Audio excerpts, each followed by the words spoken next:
Hey, what's going on, guys? Welcome back to another item guide, and today we're going to be going over the streamer.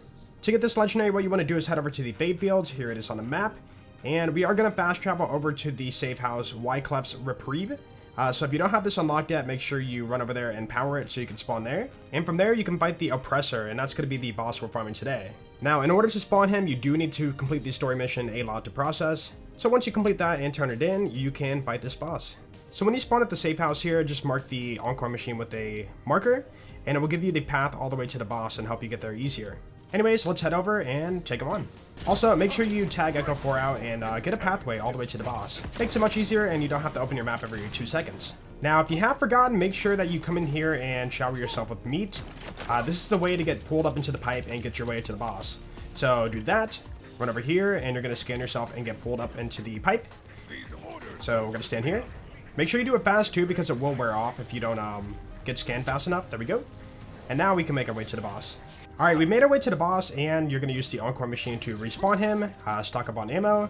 And this guy's kind of a pain in the butt to kill because he is a flying enemy, and if you know anything about flying enemies in a Borderlands franchise, they are some of the worst AI-wise, and take a bit to kill.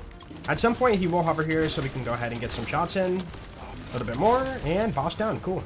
So hopefully first run, but we'll see what happens. Also, he does throw loot everywhere, which is a little bit unfortunate, but if you don't see a star on your radar, then you know you didn't get it. From here, you're going to see the purple orb right behind you, so go ahead and zip yourself into that. Get your red chest too if you want it. And then from here, you can pay for the Encore machine and repeat the boss farm. Oh, I should have mentioned too, if you're having trouble, you can hide under the drop down. There is a window here, and you can't like rain down on you. So if you want to cheese, that is a great option. For my role, I got a Sacrificial Streamer, very high damage on the card. There's a cooldown, damage, accuracy, fire rate, and the ammo. That is the mag size, in case you're wondering how many shots before it gets put away.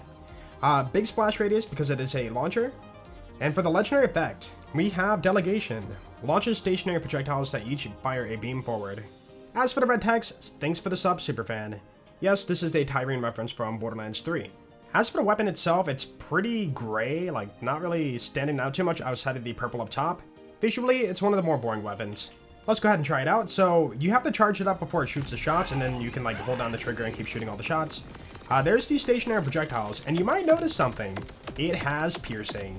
So if you line up with 2 dummies here, you can get multiple hits. So if you can somehow line up 2 still enemies, you can hit them both.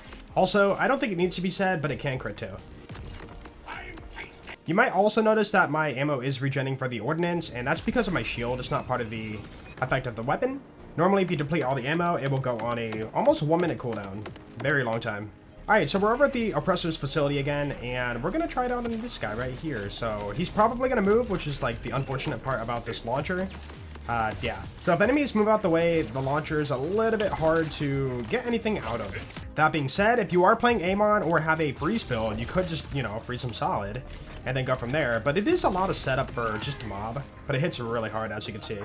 The only other thing I could see people doing with this launcher is like fighting a boss that doesn't move a whole lot. Shoot just a few shots, and it should hopefully do some decent damage. Yeah, this thing's really hard to use. Unless you freeze the enemy solid, you're not going to be hitting them much in combat. Like, for example, this flying guy, I'll kind of aim at him a bit if he doesn't move. We got lucky there. But yeah, for combat, not the best thing if enemies are zipping around. Wait, freeze bolt. Okay, ordnance, line up. 1 shot. Or 2 shots, I guess. Not bad. One thing I want to test real quick is, does it do self-damage? Most ordnance does, but this has a unique pattern. Let's see. Oh, it actually doesn't. And now we're on long cooldown. Overall thoughts about this weapon, it's really strong, but it's pretty hard to use in combat when enemies are moving around. Like, even if you were to freeze them and then go for the kill, it just takes a lot of setting up. And not to mention, when you deplete all your shots, the cooldown's quite long. That being said though, it doesn't make the weapon inherently bad, it just makes it, you know, just slow for gameplay. And it seems to be more of a, you know, shoot it around the battlefield and swap to a different weapon right after. Anyways, thank you guys for watching the video today. Let me know below in the comments what you guys think about the streamer heavy ordnance weapon. And I will see you guys in the next item guide. Peace out.